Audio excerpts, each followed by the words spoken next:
Hello and welcome to Bums on Seats short interviews in celebration of International Women's Day and particularly females in hospitality. Speaking of amazing females in hospitality, today we have with us Katy Moses, who is the founder and MD of KAM Media. Hello, Katy. Lovely to see you. Hi, Rosie. Lovely to see you. Thank you so much for inviting me on. Obviously, we're here to celebrate women and in hospitality as part of International Women's Day. Do you have anyone that you can pinpoint, and this is inside or outside of business, that has been a real inspiration to you? Any female out there? I think there's a selection, really. I mean, from a personal level, I had a boss about 20 years ago called Mandy, who ran a recruitment agency that I ended up running. And she was an incredible inspiration for me because she was a working mum. She came from, similar to myself, a pretty not exactly well-off family background. She worked her ass off to get to where she wanted to get to. She was incredibly successful, but she managed to do all of that with a really great sense of humor and sense of humility as well, I think. So personally, I'm still in incredibly good contact with her. We chat all the time. In fact, she did a speech at my wedding. We're that close now. So she used to pay me, and now I go out to lunch with her essentially. Well, when you can. So yeah, she was a real inspiration to me. I think also that there are some fantastic women in this industry. You look at people like Kate Nichols, you look at people like Anne Elliott. There are so many women who are out there doing such an amazing job of representing women in this industry.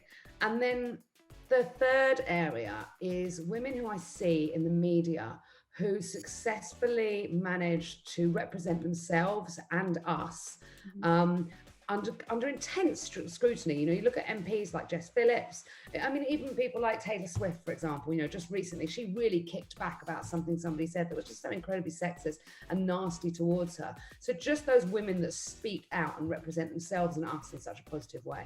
Yeah, absolutely. It's really interesting what you were saying about your old boss, Mandy. I mean, if we consider 20 years ago, it's a very different world for women to the world we live in now. So do you feel that the sort of the impact she had is even greater because of the fact that it was 20 years ago? Or do you feel that we are still sometimes fighting the same battles that we were then?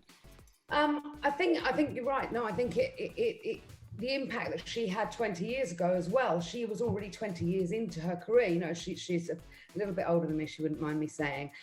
So actually the struggles that she had and the boundaries and the barriers that she had to overcome, I think were far greater. I think we've come an incredibly long way. But I also still think we've got our own barriers to overcome. And I also think, we do work in an industry that I believe used to be very, very male dominant, and still is in some areas. So, we're not there yet. We're definitely not there yet. Absolutely. I'm talking about barriers we put in front of ourselves. It's really interesting that we are beginning to see a shift in terminology around women in business, female CEOs. And instead of that becoming an empowering label, there are a lot of women out there that are now saying it's not helpful. What are your views on those labels? Are they helpful or do they hinder us? I think this is a bit of a difficult subject. I believe that everybody should be given the opportunity to be in the role that is best for them and that they can bring the most value to. Do I think we need initiatives that help to push women forward? Absolutely. And things like Plan B mentoring and those kind of initiatives are absolutely fantastic. And making sure that women have access to get into those positions is important. Calling people women CEOs, I don't think that's necessarily necessary. I think that we should be celebrating people on their merits rather than any specifics that don't relate to how good they are at their job. Absolutely. You were saying about mentoring there, which is incredibly important in just professional life as a whole. If you were to mentor somebody and give somebody who's just starting out in their sort of career in hospitality and whatever aspect that is, what would be the pieces of advice that you would be giving them going forward?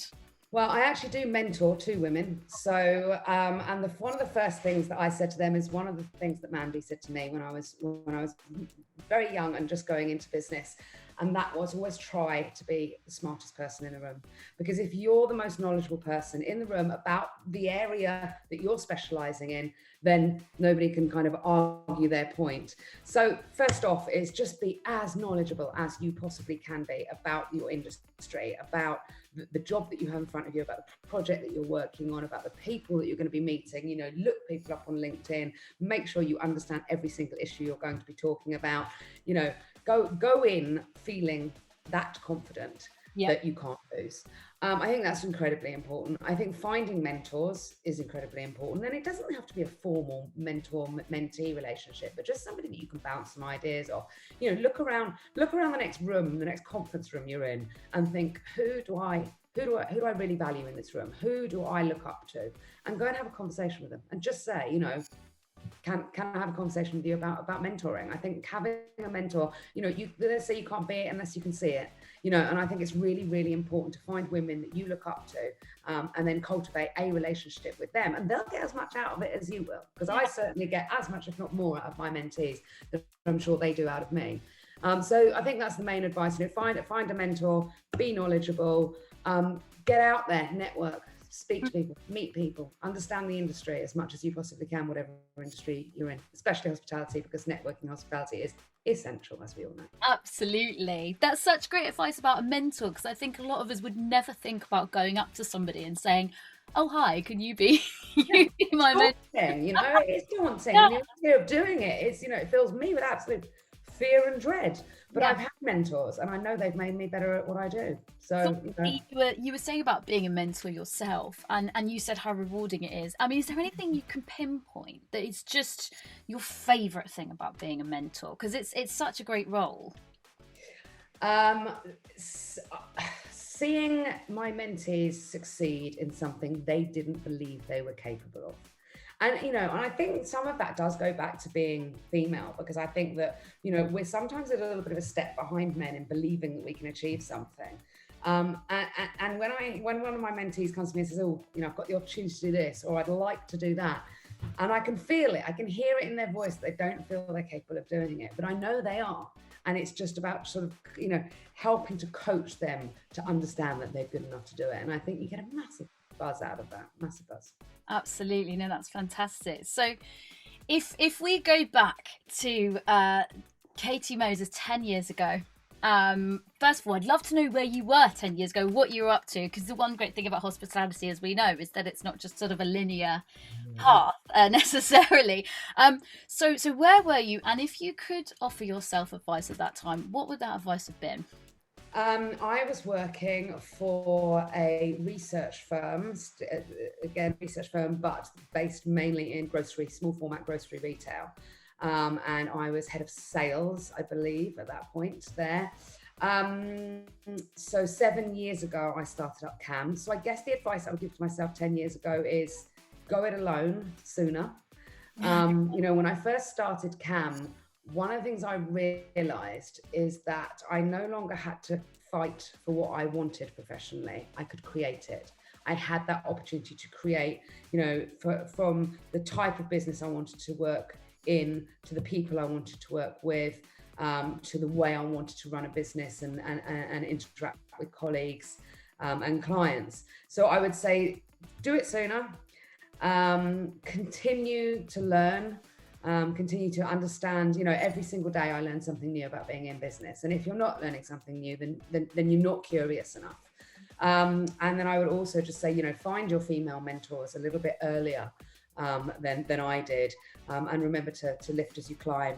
So as you're going up, bring other people with you, and I would just tell myself to do all of those things and to do them as well as I possibly could. I'd also probably tell myself that you're not going to have the sleepless nights that you had for the first 12 months of the business for the rest of your life, and that actually sooner or later you'll realize that actually what you're doing is great and you don't need to worry so much.